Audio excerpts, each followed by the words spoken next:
To mount the Z2 crankset on the frame, start by greasing the bearing housing, like you've greased the crankset and the bottom bracket.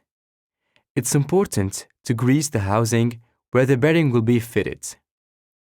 Then, take the Z2 crankset, place it through the right-hand side of the frame, and put it in position.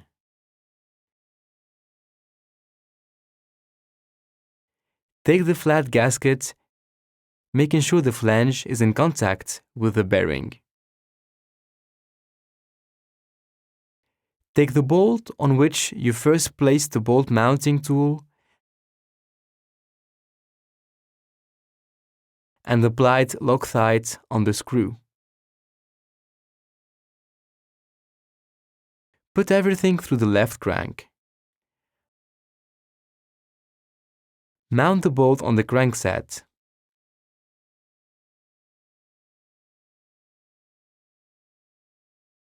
Untighten the bolt screw